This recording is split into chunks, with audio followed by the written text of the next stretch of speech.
Aujourd'hui, un problème à l'énoncé très simple. Nous avons un triangle isocèle dont la base opposée au sommet principal vaut 10. Les angles à la base ont une mesure de 22,5 degrés. La question est de trouver combien vaut la longueur de la hauteur CH. Comme d'habitude, je vous laisse tranquillement faire l'exercice. On se retrouve après. Si on regarde bien, dans ce problème, je n'utiliserai que des connaissances de collège de niveau 4e et 3e. Alors, je vais commencer en complétant la figure avec un triangle rectangle ABD rectangle en D, dont l'hypoténuse est le côté AB du triangle ABC et dont le sommet de l'angle droit, D, fait partie de la demi-droite BC d'extrémité B. Alors de plus, dans cette figure, j'ai un autre triangle rectangle qui va m'intéresser, c'est le triangle CHB. Alors dans ce triangle, les angles HBC et BCH étant les angles aigus d'un triangle rectangle, ils sont complémentaires.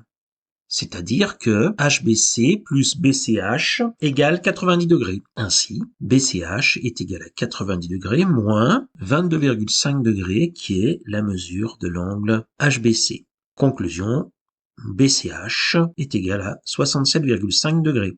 En plus, la droite CH étant un axe de symétrie du triangle ABC, on a donc que HCA est égal à HCB égale 67,5 degrés. Maintenant, je vais m'intéresser aux derniers angles qu'il me reste à déterminer.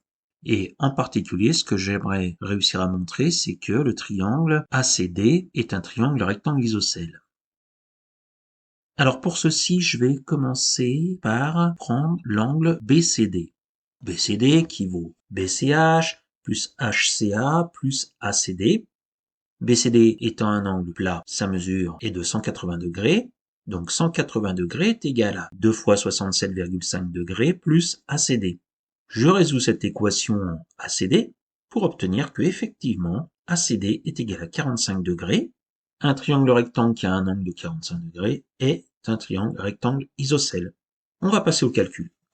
Comme c'est un triangle rectangle isocèle, AD est égal à DC. Ces deux longueurs, je vais les représenter par la variable x. Et ce qui est intéressant, c'est que la longueur AC vaut racine de 2 fois x, ce qui va impliquer que la longueur CB est également égale à racine de 2 fois x, parce que le triangle ABC est isocèle en C. Allez, il nous reste encore deux petites longueurs à trouver. La première, BD, qui vaut BC plus CD, est égale à x plus racine de 2 fois x.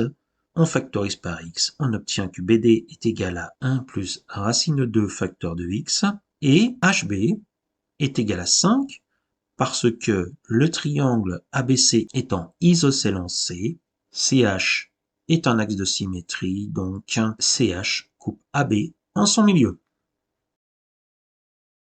Nous allons terminer en remarquant que les deux triangles HBC et ABD ayant des angles de même mesure, ils sont semblables.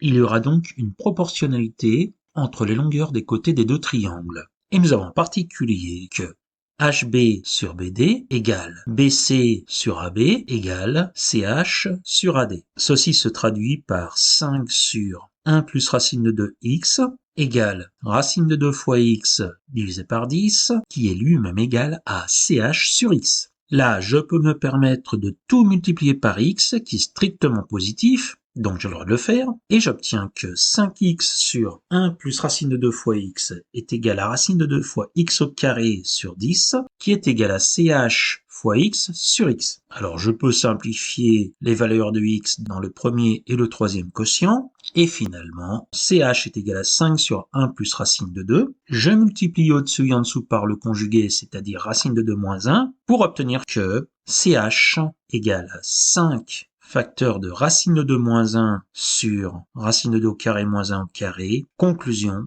CH égale 5 racine de 2 moins 1. Et si vous avez le temps, je vous invite à utiliser le même genre de configuration pour calculer le cosinus de 15 degrés.